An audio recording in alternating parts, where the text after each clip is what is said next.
শনিবার বামুটিয়া বিধানসভা কামালঘাটস্থিত একটি বেসরকারি শিক্ষা প্রতিষ্ঠানের 20তম কনভোকেশন অনুষ্ঠিত হয়। এই অনুষ্ঠানের প্রধান অতিথি হিসেবে উপস্থিত ছিলেন ত্রিপুরার মহামান্য রাজ্যপাল ইন্দ্রসেনা রেড্ডি নালু। এছাড়াও শিক্ষা প্রতিষ্ঠানটির কর্তৃপক্ষ ও ছাত্রছাত্রীরা উপস্থিত ছিলেন। এই অনুষ্ঠান থেকে বিভিন্ন বিষয়ে গোল্ড মেডেল ডিগ্রি অর্জনকারীদের হাতে শংসাপত্র তুলে দেন রাজ্যপাল সহ উপস্থিত অতিথিরা। এদিন বক্তব্য রাখতে গিয়ে রাজ্যপাল ইন্দ্রসেনা রেড্ডি নালু বলেন, জিডিপি বাড়াতে হলে আমাদের নতুন নতুন উৎপাদন ক্ষমতা বৃদ্ধি করতে হবে। এই অনুষ্ঠানে উপস্থিত বন্ধন ব্যাংকের চেয়ারম্যান শ্রী শেখর ঘোষ ওনার বক্তব্যে জানান তিনি রাজ্যে একটি আইটি কোম্পানি খুলতে যাচ্ছেন এবং রাজ্যপাল ওনাকে এই আইটি কোম্পানিতে রাজ্যের যুবকদের নিয়োগ করার পরামর্শ দেন।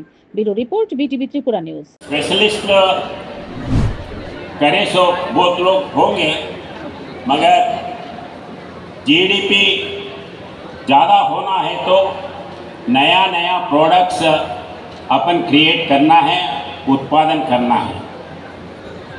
और सबसे बड़ा अभी बोला है, अपने को सामने जाने के लिए रोकने का एक ही चीज़ है, वो आपका inferiority complex. The skills that will make you successful tomorrow may not even exist today.